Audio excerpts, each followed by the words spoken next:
Lanterne Rouge Cycling Podcast for our recap of Milano, Sanremo. Maybe the most exciting edition again that we've watched. It's different every year. Time. It's the same parkour, same riders, different strategies, different things happening. Best 30 minutes of racing you often see with the big hitters every year. Today was no different. This episode is brought to you by NordVPN. But the route, 300 Ks from Pavia to Sanremo, not from Milan at all, actually, so that's a bit misleading. We have the Turchino climb, which is 150 Ks from the finish, but the race really starts with the lead-in to the Capi, which is a collection of 3 hills, all about 3 minutes, 2 to 3 minutes, 6-7%. They're actually quite steep. Then there's the run into the Cipressa, which is very, very hectic, narrow roads, twists, turns on the coast. Cipressa is 9 minutes long. Maybe Benji can do it quicker. 5.7 Ks, 4%. It's the longest climb. Then the Poggio is 5.5 to 6 minutes. That is 3.7 Ks at 4%. We then have a twisty descent, then a 3 Ks flat, false flat downhill fast into the Via Roma. And we had, of course, Van der Poel as the favorite. He was our pick for the race, or my pick. I think maybe Benji will pick as well. And as well as Jasper Philipsen, his former winner, Pogačar with a different UAE team. We should note that, Benji, it was different to the team we expected from the preview. Yes, as in, well, was it that much different? Yeah, I didn't think McNulty or Grosjean would be in. I think we assumed that there would be more positioning strength in the team, is the way you're trying to perceive it. I'm not sure I was confident that they would do that in the first place. I was actually not that surprised by their team. I wasn't too confident about their Cipressa positioning, but we'll get to the Cipressa positioning because it may or may not have not mattered too much today compared to previous editions, but we'll get to that. I looked at the team and I was like, okay, Kristen's in it. There's a lot of climbing strength, and then there's Vermeersch for the positioning. That's how I perceived their initial team, and Vermeersch was going to be the rider necessary to really make it happen pre-Cipressa. Because let's be honest about it, if you look at the rest of the team, there's no positioning in that entire squad outside of Vermeersch. So that was going to be the most important rider there, and we'll see where his name plays a role in this race, because he does play a role in positioning at some point in this race. But outside of that, Matthew Brennan was out a couple days ago, and next to that, Mes Pedersen came in for Jonathan Milan. Milan had a 0% chance of winning. Sorry? I was reading, I swear we were reading for weeks that Pedersen was a 0% chance to start La Primavera, and he was maybe going to do the Belgian Classics. I'm happy. Like, Pedersen is not the guy that is a favorite for the monuments, but every monument that he's a part of, him and his team play a role. Even today, again, maybe he competes for the victory. We'll get to it later. But it's an essential rider to make his presence changes the race in some shape or form, whether it's by closing the race, by pacing behind, etc., or whether it's by attacking into a move ahead, or whether it's by being with Van der Poel and pacing with him. We've discussed that numerous times already. But anyway, which teams do you want to go for before we jump into the actual race? I want to mention, did you mention Polti's new kit? I have not mentioned Polti's new kit. It's basically a reference to, I think, the old Team Polti from, I think, the 90s somewhere, where it was like yellow with green, etc. We saw that come back in the peloton today. I kind of like it, because let's be honest about it, Patrick. If they didn't have a new kit today, I would have spoken about Polti once today. I was driving. We had a big travel yesterday. We traveled, Luke and I, back from Sweden. We at 3:30 this morning, so I'm a little bit rusty. But yeah, I checked some quick footage in a changeover between a flight, and I was like, oh my god, Visma got 2 in the breakaway. How there's no respect for them in the peloton anymore because it was a yellow kit again. I was like, who's that? Who are those Italian dev riders that I've never known about? No, because there's also Valletta who was on Visma Devo. I was like, anyway, I actually really like the kit. I think it's good to have different colors. I hope they keep it for the Giro. So, anyway. Okay, now there was a bit of drama at the start of the race, Patrick, because an initial breakaway was forming, and normally you can trust the car, which is the race director car, that red car that you see in front of the peloton or the breakaway. That car usually is in front of the race, and now it actually took a wrong turn at a roundabout, and the breakaway followed it, the breakaway that was about to form. In doing so, leading them astray in pretty traffic-full road, if I would say so. So that breakaway didn't go. That's like, Is this happening too much in the last year? I swear it's like the 5th time in the last year that something like this happens. Yeah, it probably shouldn't happen in a monument. I'll forgive you, Strada Bianca. Maybe all the gravel roads kind of look the same, but in the start of a monument, I mean, this route hasn't changed in quite a while, from memory. So, yeah, that's true. There's been a couple of changes. Like, I swear there was a climb after the Turquino back in 2020 or something. Yeah. But that's irrelevant. Anyway, the new break included the usual suspects. 2 riders, like you said, by Polti, Bellata, and Mirko Maestri, the guy that was together with Alaphilippe in that Alaphilippe stage win at the Giro maybe 2-3 years ago. Alexis Forpro for Picnic Postinel, a rider that was formerly on the Intermarché Dev team, climby French boy. David Lozano and Andrea Perron from the Novo Nordisk team, Manlio Moro and Lorenzo Milesi. So pretty solid rouleurs in there from Movistar. And then 2 boys from Bardiani, Marcellucci and Tarozzi. So those are pretty good in breakaways as well. But we know that the initial breakaway in Milano Sanremo will not go to the victory because that's the reality of this race. I don't remember that ever happening, so that was not going to happen today either because there was one man, Patrick. Normally they say Avengers assemble. There's only one Avenger in the Alpecin team, Sylvain Dillier. Yeah, so looking at the UAE team, they don't want to use Novak here. And a bit of a game. The first tactical thing happens in this race where, okay, Dillier is going to pull just to control the brake, but it's not going to pull the brake back. He's just literally holding it at a respectable time difference. The UAE don't want to spend... They have 2 rouleurs in the race. They want to use Novak to make the Capi hard. They don't want to use him to control a Polti brake that gets out of hand. And there was a bit of bluffing where the gap was starting to go out when Dillier was sort of cooked.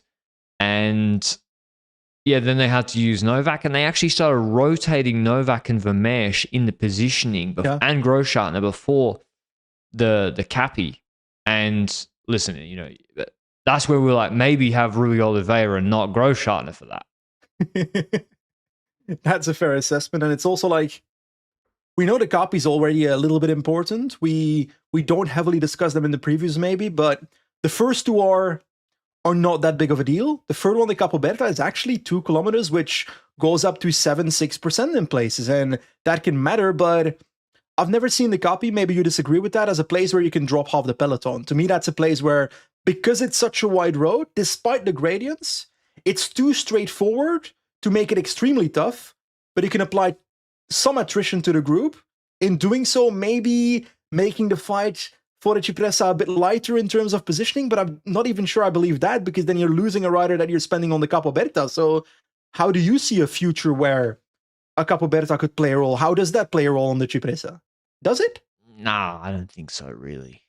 Like, it's difficult, huh? It's still a full peloton fighting for position today in the streets after the Capoberta. And before we get to where the race kicks off pre-Cipressa, it's crazy what happens. Is out of nowhere. We didn't even see it live. Today's episode, as I said, is brought to you by NordVPN. I've been traveling a lot. We've all been traveling this week, and we have to cover the races. We have to watch the races. I mean, we don't have to, but I watch. If I need to watch Bredena Coxator finish, I also need to watch it live. Right. At breakfast, you were watching some race the other day. I do, yeah. GP Dinam back a few times, which is a bit... Anyway, I shouldn't have done that. But you're special. Yeah, I like to watch all the races live and then watch them back.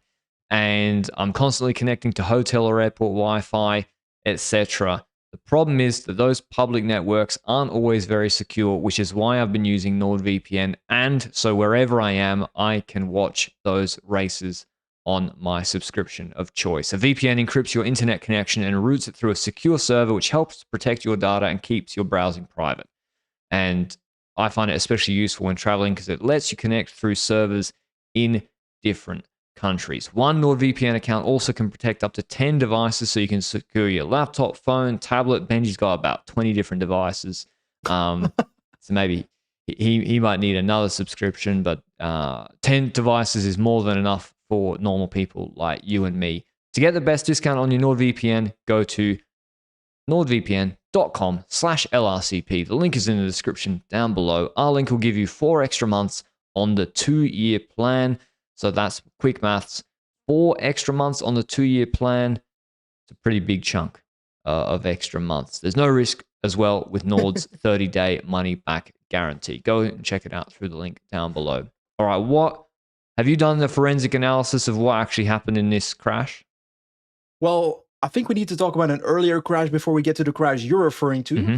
Young Kristen crashed out earlier in the race, so he's out. That's a relevant aspect because that's a rider of UAE that we're missing out. But then we move to the crash you are referring to. And, well, actually, no. Another crash before the crash you're referring to. I know it's getting complicated. The first crash was Kristen crashing out. The second crash was an Ineos crash on the left side of the road where I think Kwiatkowski hit a pole with his leg. And I hope he's relatively okay after that crash. The other Ineos boys got back to the front. I think Ben Turner crashed as well in that clock. But I would say that Florian Vermeers looked pretty angry or pretty upset about the crash, reacted like something. So I think he got maybe squeezed, and in doing so, had to squeeze an Ineos rider, something like that.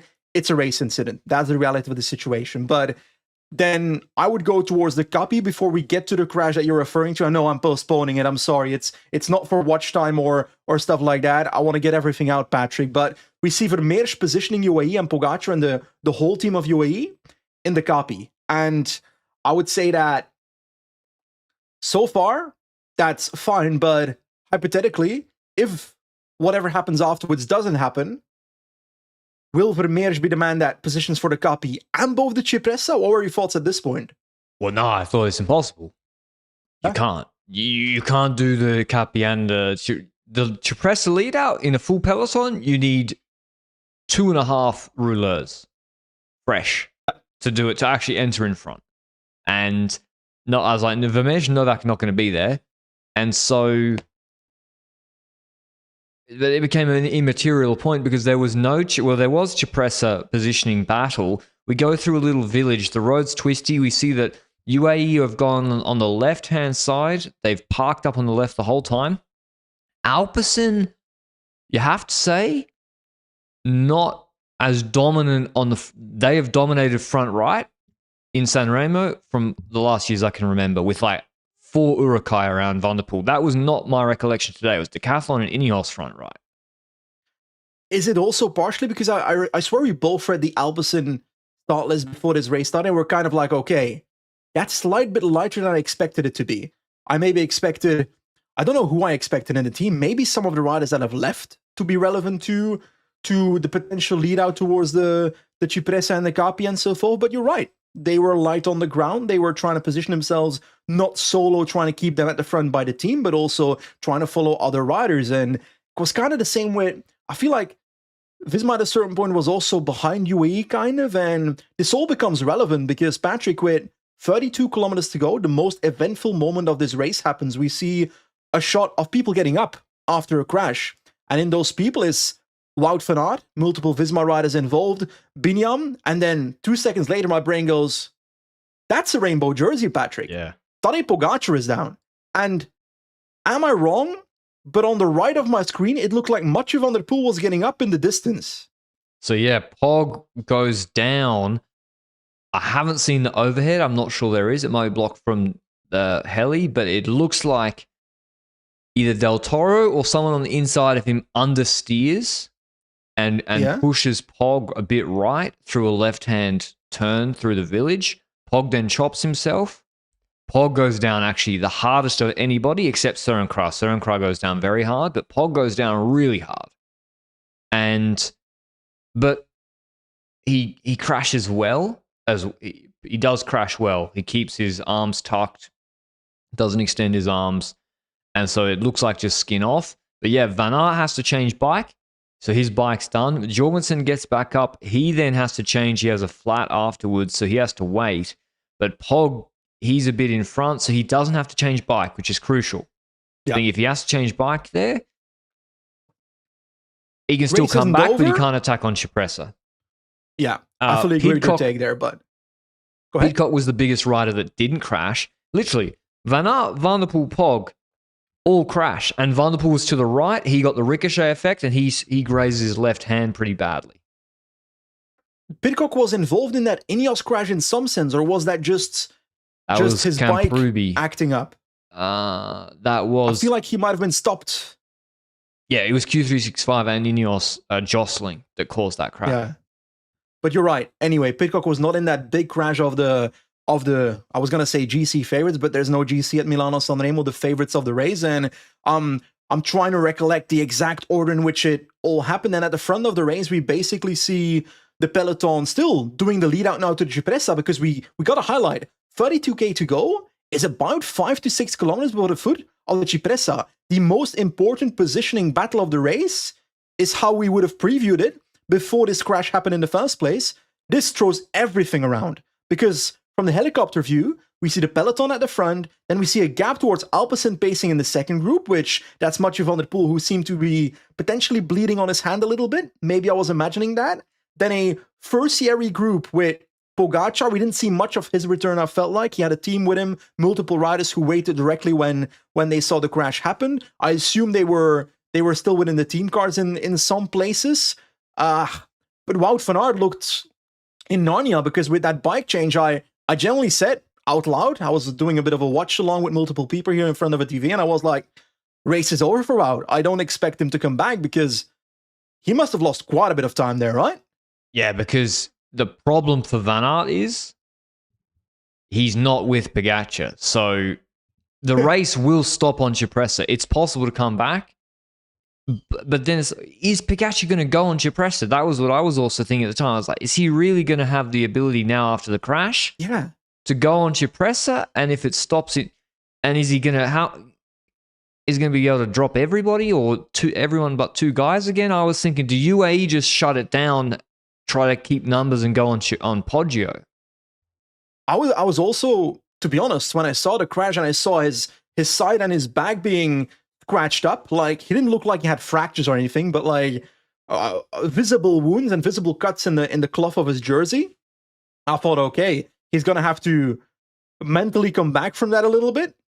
He was brought back, I think, by Vermarke pretty well through the peloton quite quickly after Van der Poel also came back to the peloton. And I would say that Pogačar came back maybe 200 meters before the foot of the Cipressa, or just at the foot of the Cipressa. Yeah. And we saw Vermarke and Pogačar on the right side of the road just passing rider by rider. So obviously, if UAE's not here to explode the peloton, there's no team with the massive incentive to blow up the Cipressa. So that also low-key plays into Pogačar's benefit a bit, that he doesn't need to worry that someone else is going to blow up the Cipressa, because it doesn't favor their riders as much as it would favor UAE and Pogačar if they did that, of course. Now, I got to say, when I saw Vermarke and Pogačar in the peloton, no, it was McNulty. I'll be honest. Was it McNulty? Yeah. Okay, to be honest, I didn't expect they would nuke it. I almost think the way... It's not ideal for pod crashing, but the way this worked out for McNulty and Del Toro was almost better that there was a crash. Because if it's a full Pello, fresh, with all the leaders into Cipressa, first of all, you lose a lot more fighting for position. Del Toro, who didn't crash, but he was in a smaller group, so he could fight for position easier. Secondly, the pace will be higher at the bottom.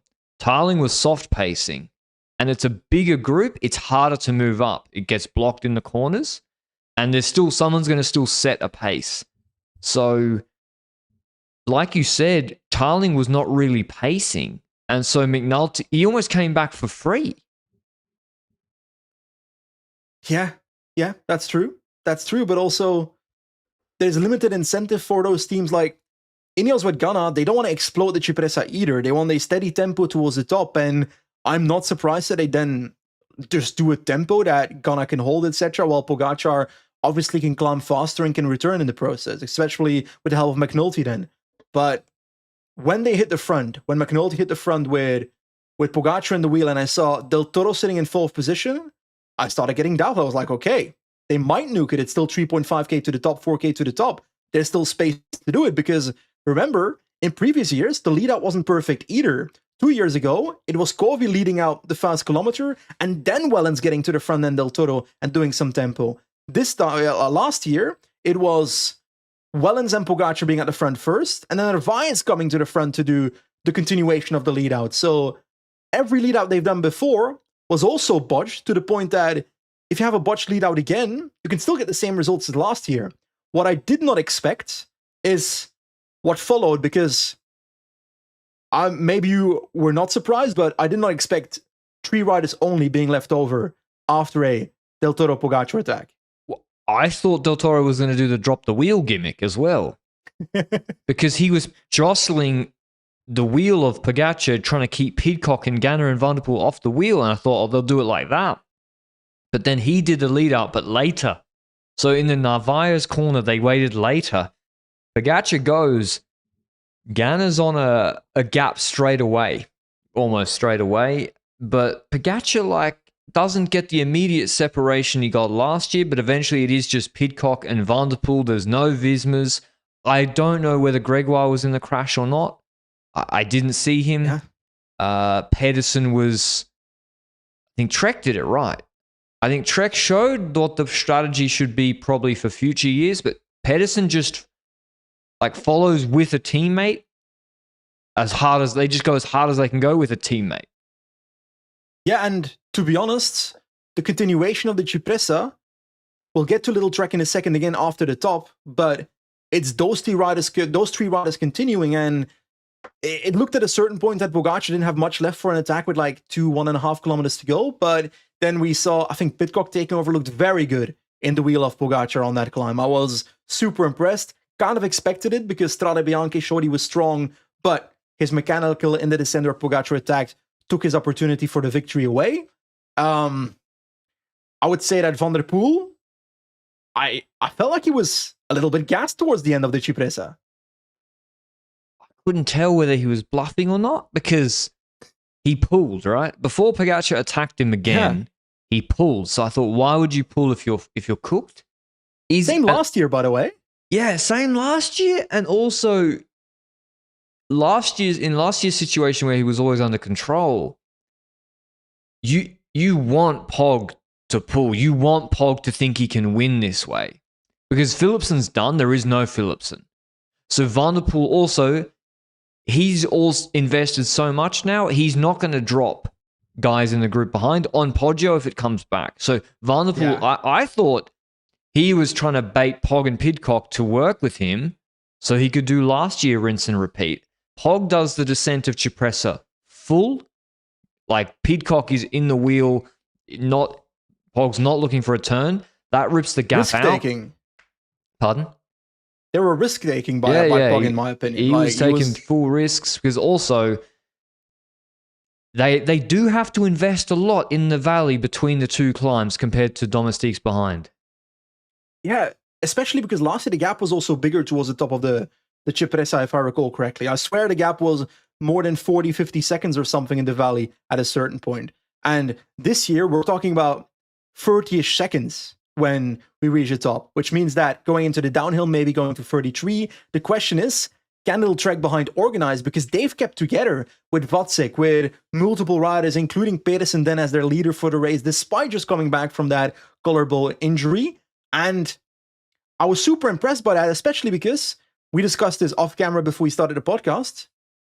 What if his Malisa bike is not involved in that crash and is also present with 3-4 riders in the Trek group? They will help Trek. I think there's a realistic chance that it comes back together before the Poggio. Depends on a lot of things. It depends on who follows Pog. It depends.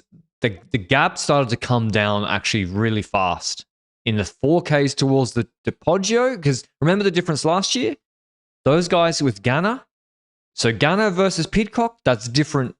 Two very different riders for this flat section in the group of 3. You also have an injured Van der Poel. In the 4Ks to the base of the Poggio, the gap plummets. At the start of that valley last year, the gap was a minute 5. So that's just done. This year, it never got above 33 seconds. That was the peak when Pog pushed the descent. And you have Vatsek, Campenarts. Trek did a really strong job. Baggioli, even FDJ pulled, I think. So Gregoire was there. Yep. And you just have a lot of rouleaus doing dead pulls, whereas these guys have got to pull and they got to drop each other on the Poggio. I must say though, I think Pidcock handled his cold-bloodedness in the race, his what can I call it, his tactical sense in this race quite well throughout the moments, for example, in the valley towards the Poggio. He was the one 2 kilometers before the Poggio that started skipping turns. That was like, okay, I'm not the favorite here against Mathieu van der Poel and Pogačar. I'm going to start skipping turns, going from wheel to wheel. And Pogačar and Van der Poel kind of let it happen. But that's an important point. Pidcock shows that the choice to pull or not pull is not something you are pot committed to. Pidcock should absolutely have pulled. In general, he has no sprint option behind. He can guarantee a podium for a pro team, and he's got a fighting chance to win. He absolutely should pull, but that doesn't mean you need to just do a 33% of the work all the time. Correct. And he doesn't. We'll get to it in a second, but we start to move towards the Poggio, and the gap towards the group behind is actually quite minimal. 10 seconds. I swear it went down to 10 seconds, before the Poggio. So I was thinking, okay, maybe they're going to come up to behind them, but I'm also thinking Pogačar last year started attacking from the foot of the Poggio, Patrick. So if that happens again, I don't think Little Trek behind is going to ride faster than Pogačar in the breakaway. So I wasn't necessarily confident that they would catch them on the Poggio, but maybe the gap was limited at the top, that they could do it in a descent or in a flat section afterwards to the finish. That's a possibility. But we don't necessarily see that fierce attack from the foot of the Poggio that we saw last year from Pogačar. We saw him upping the tempo and starting to hard pace from the get-go, with attacks maybe following later. And I was thinking, okay, Pidcock looks pretty good. Is it weird that I had more confidence in Pidcock than Van der Poel going into this climb based on what I saw at the last kilometer of the Cipressa? Yeah, Pidcock looks really good. Also, what he did in Andalusia, I was like, I was very sure he would follow, actually. Also, because Pog has crashed, Pog also invested so much in the descents, the valleys. The problem was, Pidcock gambled wrong on the Poggio. He gambles wrongly. He's in the wheel of Van der Poel because you get a better draft off him. And he's thinking, let these two fight it out, attack each other like last year, and then maybe like a Ganner, I can moderate my effort, I can maybe attack them later. Van der Poel drops the wheel of Pog. In like the first attack phase of the Poggio, Pidcock has to close it. Now he has a problem because he's small. And by the way, it applied to Van Aert later, but like the moto pacing in this rate, like this is a monument, not Trofeo La Guelia. The UCI can look at sock height, whatever, but if you want to talk about races being manipulated by motorbikes, it is unbelievable what is happening in this race. There were 3 motorbikes around that 3-man group at a certain point, either towards the end of the Cipressa or the start of the Poggio. I don't remember the exact moment. 6 and motorbikes? Then a neutral service car behind them. Because, to be clear, cars and motorbikes behind the rider also benefit that rider. They give some kind of push draft. It's more complicated than that, but it's a concept that does exist. So if you're embubbled by motorbikes and cars, then you're being helped in any situation here. And a lot of people might think, 10 meters is where draft stops. That's not true. You can get draft benefit up to 50 meters if you're right behind it. But that being said, let's focus on the racing again. We've had our take on the motor pacing. It is a problem. But it does affect where Pog attacks Pidcock. So he's dropped Van der Poel. Where on a Poggio, it's a 3.5% climb. So where do you attack Pidcock? You use the dead spots of the corners, and he goes into the corner, and then you kick out of it, get onto the moto, which does the corner slower, and you try to get him off your wheel that way. And what you mean by dead spot is basically that you go through a corner in doing so, having a moment where he's not in your draft, right? Yeah, like Pogačar takes the corners really aggressively and then tries to kick him off the wheel because they've slowed down. Whereas if he just in a straight line, he would never drop Pidcock. One more thing, this entire climb, Pidcock is not taking turns with Tadej Pogačar. He's on the and he was maybe on the limit, but I also didn't feel like he was like completely torched either. No, I never really felt like Pidcock was about to drop. I think he nearly dropped when he had to close the gap for Van der Poel at the end of that attack. I think he was fucking. Okay. I think he was getting cooked. That said, it doesn't happen for now. It keeps on going. Pogačar tries a few more times on this climb, and Pidcock just stays in the wheel. But I'm also thinking, what is the gap to the people behind? And the gap went up maybe a little bit from those 10 seconds. I think it's fair to say went up to 20 seconds again towards the top of the Poggio. So Van der Poel is now dropping in between, kind of in a, he's dropping from that Pogačar Pidcock group to the peloton. He's now on 16 seconds. The peloton is on 18 seconds in that peloton. I don't know if Philipsen is there. I assume he's there. I assume Tobias Lund Andresen is there. I assume Wout van Aert is now there as well, who has returned before the Poggio. We forgot to mention that. Very important factor, because that means Visma's present as well, with Jorgensen probably as well returning with Wout van Aert. So crazy stuff so far. We're in this moment, the Poggio top, and Pogačar goes into the descent in first place. I wasn't sure how aggressive Pidcock would be in the descent, to be honest, because Pidcock's play here is relaying a bit to try and make sure the group stays ahead, and then hoping that you can beat Pogačar in the sprint while doing as little as possible in the last kilometer, right? Yeah, it's a fine balance for Pidcock. He needs the two of them to make it to the line. Like, he's not doing anything from the group behind. He's got no sprinter behind. Van der Poel's done. He's not applying any pressure to Pog to come back. And actually, we see that Van Aert's made his way back to that group. And yeah, we have a group with Trek. Pedersen's there, with Ciccone pulling full, Laporte's pulling full in the group. So that group does the Poggio not that much slower than Pog, but I think maybe 7 seconds slower than Pog from the TV graphic I saw briefly. But there's still pressure from behind, so they can't finesse too much in front. They can't just finesse the whole Via Roma, and it's only going to be maybe the last K. And we see, Van der Poel's reeled in by that group behind. Van Aert attacks off the front of that group. The gap is 14 seconds. He attacks, I think, in the Sturven or Moritz, maybe the Moritz or Cancellara spot, where you come off the descent onto the main road and you come from the back with speed. And anyway, Stuyven one, I think. Yeah, maybe the Sturven one. Moritz was in the descent. It's a good spot. And then it's up to Pidcock really what happens. Because when he starts not pulling, we'll slow them down. Pog will relay 50-50 to the line. He'll back himself in the sprint. Pidcock stops at about 1,200 meters. Pog doesn't see Van Aert because of the bends, because there's a chicane at 700. Van Aert gets to 7 seconds and maybe stalls. They really stop in front. Gotta be honest, I actually don't think Pidcock did much wrong in terms of the amount that he paced throughout this race with Tadej Pogačar, even in the last 2-3 kilometers. It's before the last K that he steps into the wheel of Pogačar and doesn't take over anymore. And we're looking at a 2-up sprint with potentially Wout van Aert coming to them, potentially coming past them.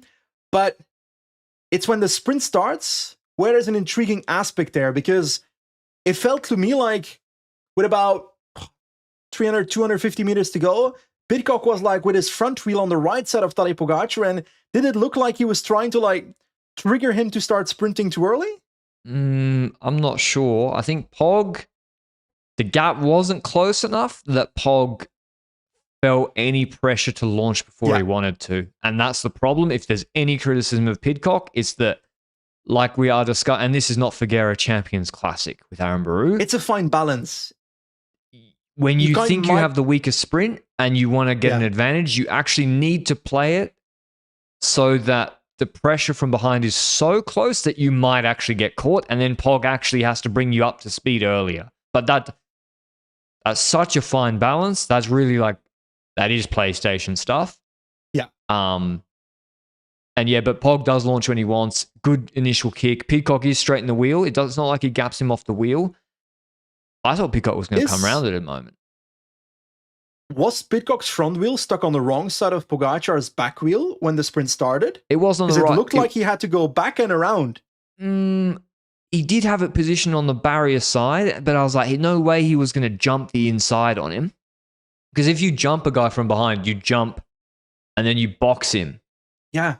So you wouldn't jump the inside. You'd never do that. I think he was trying to bait him, like you said. Anyway, Pog launches. Good, strong sprint, but he's crashed. I mean, you can say, oh, Pog, he's always so good, he's the GOAT, but he's also a human being. He did crash. We saw it on TV, I think. Moon landing. And the you just don't know. Maybe he just misses 100 watts off his sprint because of that, and he doesn't. He beats Pidcock in the sprint to win Milano Sanremo. Wow. Gotta say, last year was an epic edition. I rewatched it multiple times this week, which I don't usually rewatch races 5 times in a year. I watched the Milano Sanremo of last year at least 5 times in the last year. So that shows how good that race was. This edition was just as good. I don't know if I can rate it higher or less because last year we had the surprise of the Cipressa attack actually working. This year, like we've seen it before, which doesn't make it not as impressive. It's the fact that he crashed 15 minutes before the Cipressa attack and breaks the Cipressa records in the process. That is pure aura from Pogačar, I gotta say.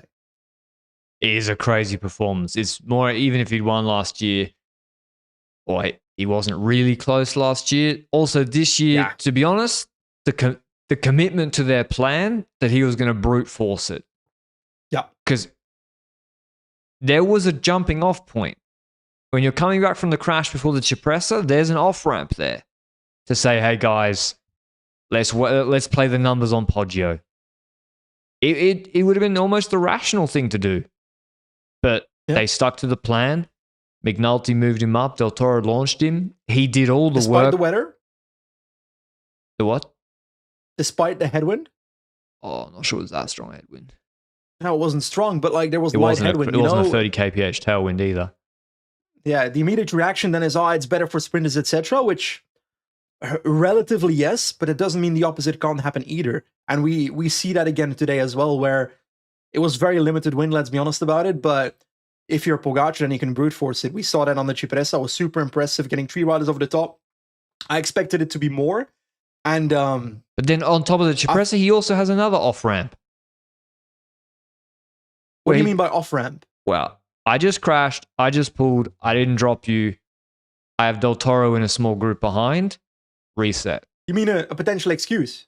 No, more like a rational in your mind where things have not gone to plan to deviate from their plan, which was to brute force it. I see what you mean. Now, I think the important discussion is Tadej Pogačar has now won Liège-Bastogne-Liège, Il-Lombardia, Tour of Flanders, and today Milano Sanremo. That is 4 of the 5 monuments. Gilbert was the previous rider, I think, that got 4 of those 5. And I think we both agree that it's very possible for Tadej Pogačar to win Paris-Roubaix.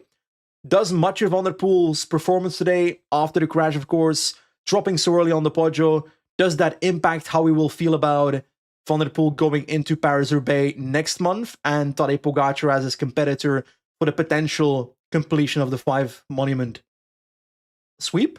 Nah, not really. Okay. Address it. Well, like, you just don't know how a crash can affect people differently. Just because 2 people are involved in the same crash doesn't mean they're... Like, Van der Poel, it's already harder for him to survive the Cipressa because he's not a climber when Pog does what he does. So maybe the crash, him being missing then 5% for the Cipressa disproportionately hurts him more than actually Pog. Could be. Maybe his form is declining. I don't know. But I would still have him Roubaix favorite unless he's like sick or something. Yeah. Definitely, but like I'm closer to Pogačar can definitely win Roubaix than I was last year. Like I already felt like he can win Roubaix, but the distance is closer, if that makes any sense after what I saw today as well. We'll see if that changes in the run-up towards the classics, to Cobble Classics, that is, because there's plenty of Cobble races to come where we going to see one of the 2 in action. Now, I also want to highlight, Wout van Aert does get 3rd place here. Mas Pedersen, that's the most weirdest way I've said mess ever in my life, but Mas Pedersen gets 4th place here as well in his first race after returning from his collarbone injury. That is super impressive. Those 2 riders should be extremely happy with the result as well, right? I think both of them will be happy in that Pedersen, he does what he did last year. He just destroys everybody in the reduced sprint at the end of a classic, and Van Aert tries something different from waiting for the sprint where he's not going to beat Pedersen in that sprint.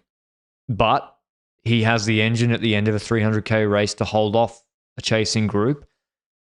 I think, even though Pogačar won today, Yeah. we saw what the playbook should be in response to the Pog Cipressa, assuming no crashes, that if you have Visma and Trek form a block, still do Cipressa full, obviously, and we're not talking dawdle up it, but keep 3 rouleurs each to do dead pulls in the valley. There's your chance. Is that how a Red Bull, for example, made a mistake start list-wise then, to go for a team that started to adapt towards the Cipressa attack with Roglic and Pellizzari instead of bundling rouleurs around, I don't know, hypothetically, a Piffy or that kind of rider to try and keep it together over the Poggio and bring it back? Yeah, because when you look at Cipressa, it was Piffy that entered in good position in the end. Yeah. Well, there's also half the peloton. Where's Van Hills? What are you in? What's right? Kristen crashed him. Van Hills, he's their guy for this. Yeah. Or Remco. But Remco's their guy for this race. Of course. But he was stuck on a mountain for a few days. If it's close, if Remco does the attacks where Van Aert attacked, no one's bringing him back. It's impossible. It's impossible. That's true. Like, fully agree with you. And obviously, we're now looking at this edition as an edition where the Cipressa lead out mattered less. We can't perceive that as a standard now. The Cipressa positioning is still going to be the prevalent manner in the future. It's not just because one crash took it out of today's edition that is going to be like that for the next couple of editions. So, I think it'll make it even more important. Next year, they'll be like, remember that crash before the Cipressa that fucked half your race? You better be in front. And they're going to be even more stressed about it, which will eternally lead to more crashes, most likely. Yeah. Okay. But it's very exciting. I mean, Pogačar, you got to tip your hat to him. Like, winning after crashing like that, crazy performance. Like Strade last year. This was more impressive, actually, because Strade was already like... The whole peloton was in front of him when he crashed, and he had to come back for the Cipressa. He still breaks the record on it. Crazy performance. Then to still do it on the Poggio and do all the descents full and win the sprint. Yeah, really, really impressive. Pidcock as well. He's been magic this year. So, honestly, I genuinely think that if UAE has a full lead out in position, which that is always a miracle. If UAE has, for example, Wellens, Narvaez, Del Toro, McNulty, they refuse to bring any rouleurs. Yeah, but hypothetically, if at any point in the next 3 years they've got the perfect lead out into Cipressa with 4 domestiques for Pogačar, they can go close to 8 minutes, in my opinion. Yes. They're like 8:47 today or something? They can go faster. Yep. For sure. Faster. They would fly up. But they need to take Pog. The problem is he has to attack early on the steeper section, though. And then he starts. So it's not like you take him to the last 500 meters. But, great race. And it's kind of Pogačar's changed the game. It opens on Cipressa. Now, I should do the full top 10, by the way. Pedersen. So, Pogačar, Pidcock, Van Aert, podium. Pedersen, 4th. Corbin, strong. He's had a tough start to the year, actually. That's good results for him in NSN. Vendrame, 6th. He's had a magic start to the year. Sturven, 7th. Van der Poel, 8th. After cracking on Poggio. Trentin, old reliable, 9th. Zambanini, 10th for Bahrain. Hola. That's pretty good as well. There's always a guy like Berkmoos, 11th. Your boy, Aramburu, 12th. There we go. I wanted to get you to the 12th place because Alex Aramburu, the GOAT, is back. He's back. On a serious note, we spoke about Roubaix with Pogačar. We know Pogačar is always the favorite for RVV. And instead of talking about Roubaix, I think this shows even more that I've got so much confidence in Pogačar doing it again in RVV. Like, I have a hard time seeing it go the other way around. After today, surely, like, Van der Poel, he's a proud guy, but he's not an idiot. He wants to win. Surely he's more reluctant to relay with Pog in Flanders this year. Well, Pog he also relayed on the Cipressa today with Pogačar. Pog rinsed him on 2 4% climbs today. It's interesting because Mathieu van der Poel is the rider that in many finales is the one that eats your plate before he eats his own plate. We saw it in Tirreno Stage 4. We saw it on the Poggio numerous times in the last couple of years, where on the Cipressa last year, he used Ganna's plate before he started using his own to get back to Pogačar. A couple years ago, I think 2 years in a row, maybe 22, 2023, we saw Wout van Aert being the one whose plate was being used to close down Pogačar's move on the Poggio with Van der Poel in the wheel. He's the man that usually uses someone else's energy before he uses his own. So he's extremely smart in that, but then in the moments where it matters perhaps the most, which is then here towards the end of the Cipressa, maybe it's a mental thing. I think you pointed at it earlier where by saying, oh, it's so weird, it's so stupid that Mathieu van der Poel relayed with Pogačar when he was on the limit at the end of the Cipressa, maybe it's trying to show that you're not on the limit to hope that Pogačar doesn't realize that you're on the limit. And I think Pog knew because Van der Poel, he must have been soft pedaling in the 4Ks to Poggio because the gap was coming down so fast. He had at some point he had like a grimace on his face in the wheel, and I wasn't sure whether it was an Oscar-worthy performance or he was actually suffering at that point. Yeah, I thought it would be... Yeah, I thought he was bluffing, honestly, because that was sort of the same. It looked like the same last year. And what a race, man. What a race. Really, really good race. Really, really entertaining. And yeah, I think it's interesting that the playbook got ripped up by Pog, and now we're getting more data points on how actually you should adapt to the new reality of how the strategy of how you do Milan-Sanremo is now completely changed. And yeah, it's like actually Trek had the right idea. Anyway. I think so as well in terms of in the men's race, Trek definitely had the right idea. We'll get to the women's race soon because they might not have had the right idea there, is my opinion. But it's definitely the play. If you don't have the rider that can follow Pogačar Van der Poel on the Cipressa, the play is being strong enough in the valley afterwards and on the Cipressa itself, obviously, to get enough riders in the second group over the top so you can actually try and keep it together, try and limit the damage, try and smash down the damage in the valley. And then today was 10 seconds for the Poggio. So this is not an unbeatable strategy. The strategy of Pogačar getting it down to 3 people over the top of the Cipressa. There's ways for other teams to fight back on this, which is fascinating because Milano-Sanremo, you 5 years ago, you were a hipster, Patrick. You were like, okay, Milano-Sanremo best monument. Yeah, I was like, you're yeah. fucking insane 5 years ago. Right now, it is literally the best monument because it's the most entertaining monument. Nah, Lombardia. Really? Nah, it's the worst. Yeah, Lombardia is so late in the season that I'm basically napping already. That race terrible. But yeah, I don't know what I don't know where say. I was going with that. I'm hyped for the rest of the classics. I think it's going to be really, really good. Is Pog? When do the big guns meet each other next? Is Pog doing E3? Ooh, is Pog doing E3? That's a real question. I don't remember actually. Pogačar's just doing Flanders. He's just a monument. He's just a stat padder. He only does monuments. Monument man. So he's doing Tour of Flanders next, then Roubaix, then Liège. So E3 and Gaan Wevelgem. Let's see what Van der Poel's doing. Romani and Swiss, is that to complete his stage race list of victories? Hasn't won TDU yet. Eventually, to be honest, if Pogačar shows up to TDU, he wins TDU. So there's limited... what, sorry? Respect January J. Vine. He's in his own team! Exactly. Now, on a serious note, I think he's simply trying to be... He's doing trying to catch them all, trying to gather all the Poke badges. I think it's...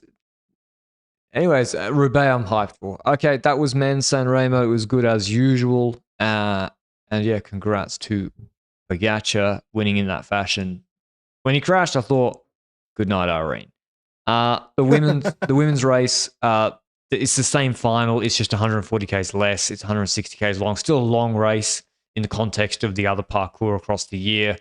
And we see a similar break in that a lot of Italian riders on the smaller teams represented. I want to talk first about what happened before the race started, Patrick, because we spoke about multiple riders in our preview that didn't actually start the race. Longo Borghini was essential to our thought process of how this race would potentially work because UE had been so strong in the last couple of weeks. So how did you see the race? Yeah, how did you see the race preview changing with Longo Borghini and Mariano Vos out? First of all, I thought Visma, like with the... Well, Longo Borghini, I thought they're the team. I'm 100% sure they will take it up on Cipressa because they will go for it. UAE have a plan this year. They execute it. They've got a strong team to do it. They know they can't win the sprint. And then Vos being out, I thought she was the one based on Strata that maybe could survive in a group of 8 or would be there with Kopecky. So, or at least with I think she'd be there with Kopecky and Ruch. And actually, the way the race played out, it was a big chance for a Vos-style rider when we see who's at the finish. But anyway, ELB, I then didn't know. I then lost a lot of confidence in which team would take it upon themselves to pace. I think that's fair. Now, I do still think that Wiebes going into it then, with Vos and Longo Borghini out, is such a important factor because the goal of literally everyone should be trying to drop Wiebes on the Cipressa and hopefully keep her behind, or drop her on the Poggio and hopefully keep her behind. That's the play, because going to the line with Wiebes is the result you get last year, which was Kopecky eventually helping Wiebes return to all the attacks, maybe Longo Borghini in the final, and then Wiebes winning. This year we started, like you said, with a breakaway of 9 riders, including Bodine Vollering, which I think is the sister of Demi Vollering riding for Volker Wessels.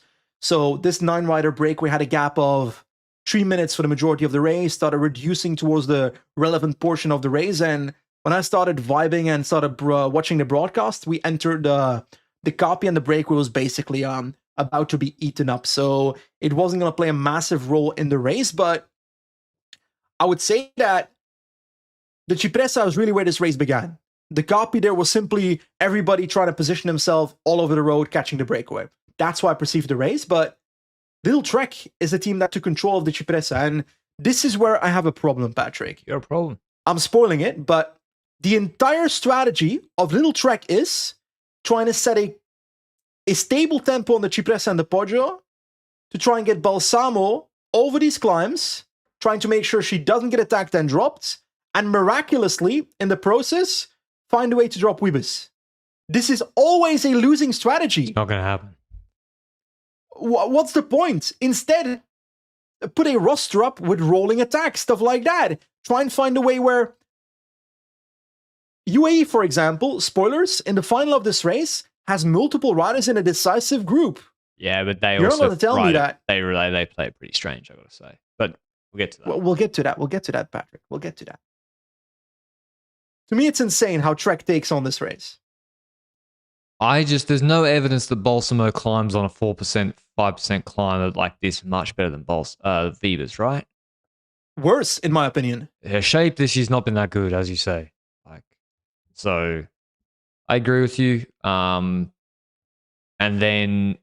it did give an opportunity in a launch pad for others, seeing Wiebes dropping and coming back and dropping and coming back, or maybe on the limit, to actually attack the big guns.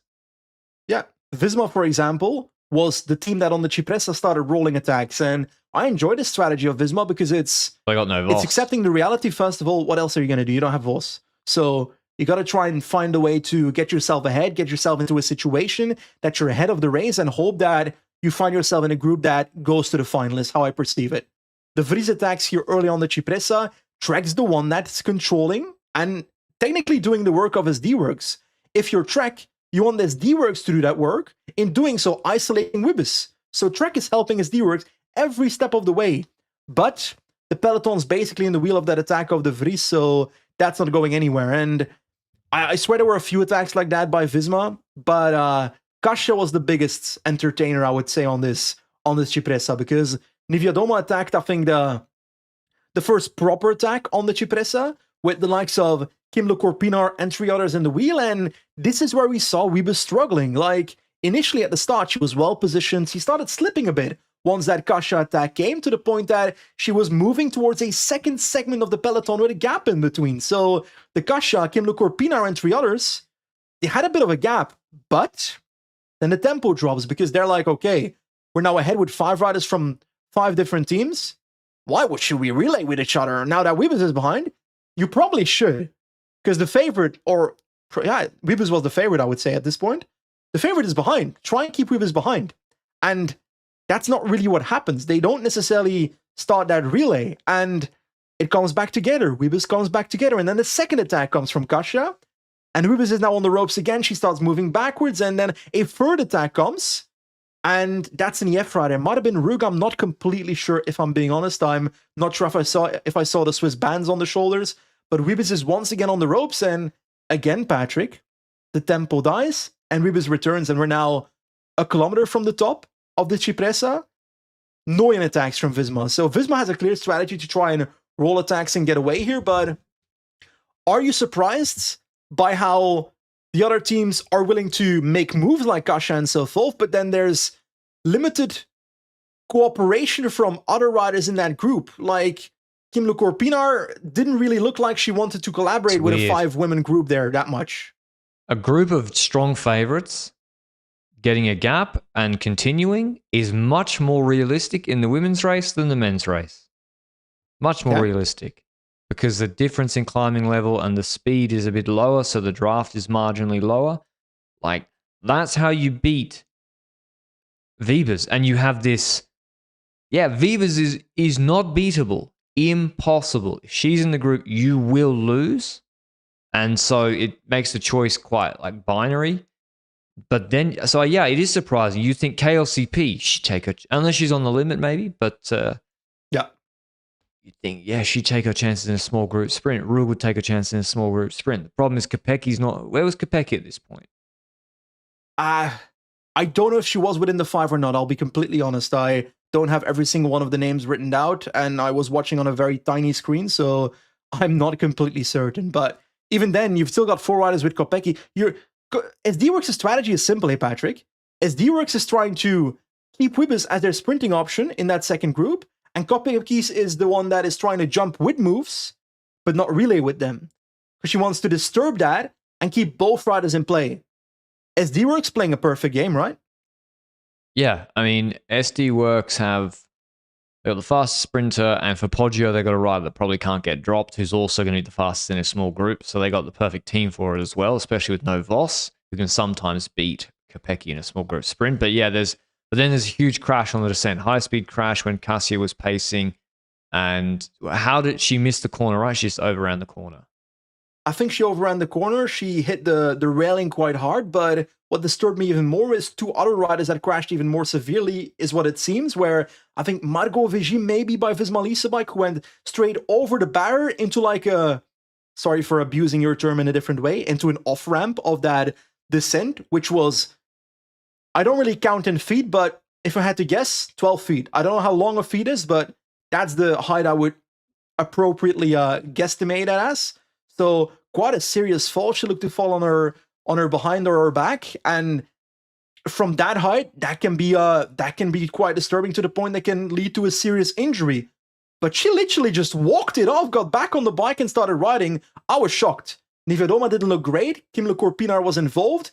She looked like she just threw a race away to try and help Niewiadoma. So massive respect to Kim Lecourt-Pinar, who started looking after Niewiadoma as she was sitting by the barrier. You can, in the meanwhile, maybe look up whether there's any Canyon SRAM announcement based on the follow-up on Niewiadoma. But the second crash looked even worse, because they're literally lying in the outwards angle of a corner. So the riders that go into that corner can't see those riders laying there. So a lot of riders are maybe panicking going into that corner. So the group behind, which was on a gap, they go through that corner, and multiple riders crash into the riders who are literally crashed already, which we've seen what serious injuries that can lead to in the past with, I think it was Nicole Frayne and riding into, what's her name? Italian rider, Picnic. Did really great in the Ardennes at some point. Cavalli. Chabocco. Oh. Cavalli was this one that I meant. But in this specific case, a Laboral Kuch rider from that second group ends up doing the exact same thing that Vigier did, but in a worse way, where it looks like she went over the barrier into that off-ramp below, hitting her head on the floor, and I was really worried for potential serious injuries. Now, I don't want to bury the lead on an injury like this, but Laboral Kucha brought out a release on Twitter not too much later that Deborah Silvestri has suffered a fall on the Cipressa descent. She's conscious and on her way to the hospital. That was posted at 2:31, so about 4 hours and a half ago, just after the women's race. And I see another post, medical report, after being attended to by the Career Medical Services and Emergency Services. Deborah Silvestri is currently stable. She'll remain hospitalized for the next few hours under medical supervision, and further tests will be conducted to assess the extent of the injuries. I hope she's relatively fine. Based on that, I'm already less worried, because those kind of crashes are the ones where I'm scared for not just injuries, but the lives of athletes. Yeah, they were really scary. I'm really happy to see those tweets come up, and let's hope the injuries are not too severe either. But to the performance side, Patrick, Niviadoma is basically out of the race. Yep. Kim Lecourt-Pinard is basically out of the race. Multiple riders here involved, multiple teammates of riders as well.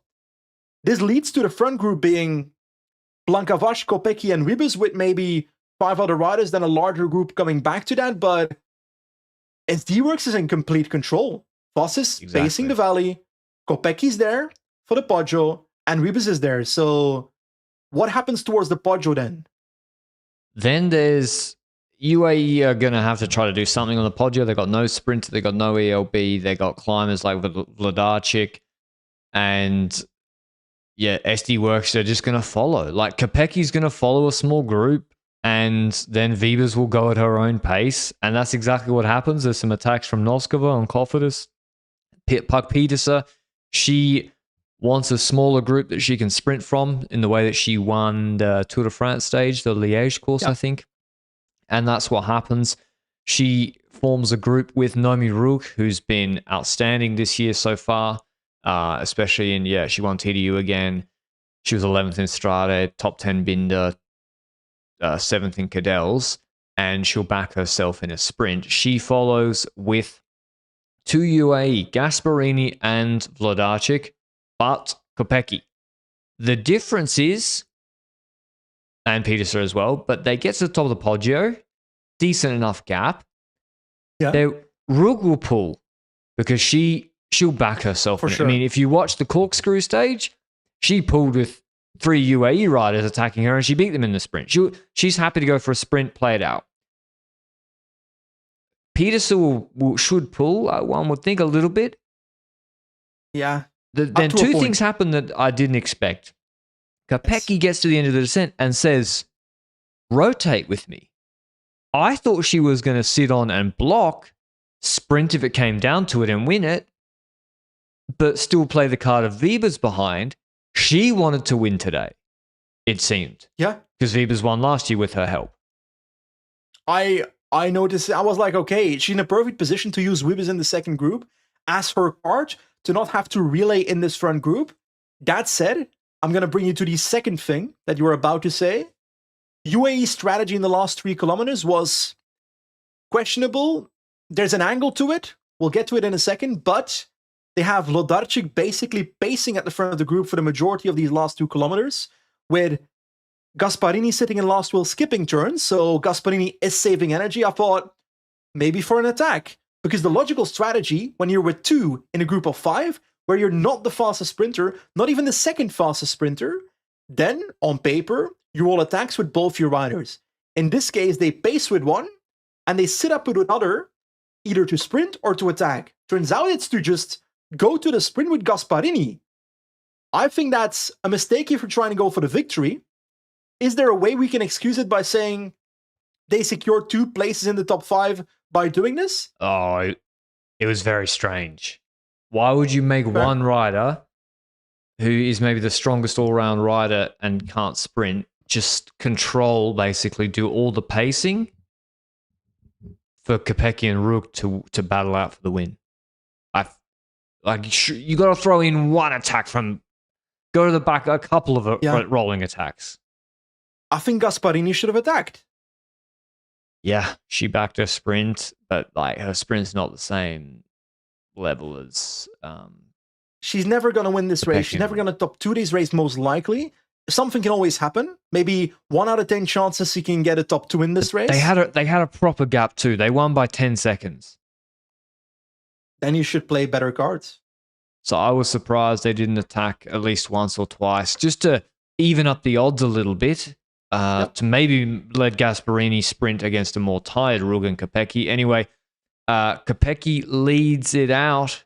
She's got Rug in the wheel, and just like with the Pidcock Pogačar sprint, I thought maybe Rug is going to come out of the wheel. She does not. Kopecky beats her, wins Milano Sanremo for the first time, but not the first time for SD Works. Ahead of Naomi Rug, Gasparini third, Peters fourth, Vladarchik fifth. Wiebes, of course, wins the group sprint behind in front of Wollaston, Balsamo, Charlotte Cole, and Chiara Consoni. It's actually a good result for Charlotte Cole, I would say. I agree. I was shocked to see that. Surviving that group. But yeah, I mean, SD Works, especially with no Voss, they have the trump cards for this race. Well, do they? Yeah. If the climbers do what they want to do on Cipressa, do they? You need Demi. We saw the climbers do what they needed to do today. Niewiadoma shredded the Cipressa as much as she could. Yeah. Maybe other riders should have helped her in trying to make it even harder. And I think Longo Borghini would have played a massive role in that. Demi, I don't really see Demi as the perfect rider for a Milano Sanremo, if I'm being honest. But I think you go Demi, ELB, Cassia, and you form a pact, and you do what Pogačar does the last 2 years, and then you ride with 3. Call each other up the day before, Zoom meeting between the 3. We're going to ride full with 3, and then we get to the Via Roma, and then we play it out from there. Yeah, then Niewiadoma will ride for the last 3 kilometers with everybody and get out sprinted. Yep. But anyway, I gotta say, also a pretty entertaining race, except for the fact that the crash really scarred the race for me. I don't like not knowing what the health situation is of a rider that has a severe crash, and that takes me out of it a little bit for the final, if I'm being honest. The entertainment side of the performance, then, it was a captivating MSR compared to last year outside of the crash. Is that fair to say?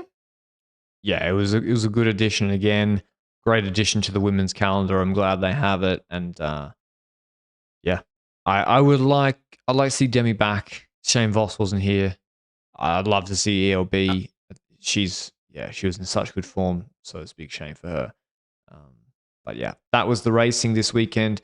We will save Classica Terres de l'Ebre for the weekly show. I'm on the most uncomfortable hotel chair I've ever had in my life. It's your fault, Patrick, that I had to ride on an indoor trainer for 3 hours plus the other day to do an exogenous carbohydrate oxidation test. At the Morton HQ the other day. Maybe there's another CP video coming of that. We'll see. Guess my LT1. Patrick gets to the... What, sorry? Guess my LT1. You couldn't guess it yourself, so how would they? I was so angry. What is an LT1? Because a lot of the viewers might not necessarily be as in-depthly analytical to the nerdy talk of rider performances. I don't even know, man. Like, it's just... I just know it's the number that you should ride, like, just below that if you want to burn fat and just go all day. I think that's a fair... Your first lactate threshold necessarily, it's right? Your aerobic threshold. It's your aerobic threshold. It's like for the Norwegian method is very important. It's the exercise. It's the lowest exercise intensity at which there is a measurable increase in blood lactate concentration. So it's when the curve starts to go up on the watts to lactate concentration graph. So it's your first lactate threshold. Your second lactate threshold is your, like, what people call maybe their FTP or threshold. And anyway, I was gonna try to say the saddle on that bicycle was a bit too low for me, and I was scared of saddle sores. I think I might have more saddle sores from this chair than from that performance. Okay, mustn't be a very good chair. It's horrible. I'm gassed. Good pod, Benji. Good weekend. Is there a race tomorrow? Catalonia I'm Monday. gonna run my bike tomorrow, Patrick. I'm Did sorry. Remco get down off the mountain? Yes, he did. He did? He got back of the mountain after 2 hours of unnecessary panic. And and he's gonna be in Catalonia, I'm pretty sure. And Catalonia starts on the 23rd. Starts on Monday. The weather's good here. We're not having a weekly show for it. Or do we on Monday? Fuck it. So on Monday, it's going to be an uphill sprint won by Dorian Godon. I can tell you that now. And then we'll do the weekly show on Monday for the rest of the GC stages. There's no GC stage till Thursday or Friday or Wednesday. Okay. Yeah, don't worry about it. Dorian Godon, stage 1, lock it in. Thanks for listening as always. We'll see you on the weekly. Ciao, ciao, ciao, ciao, ciao.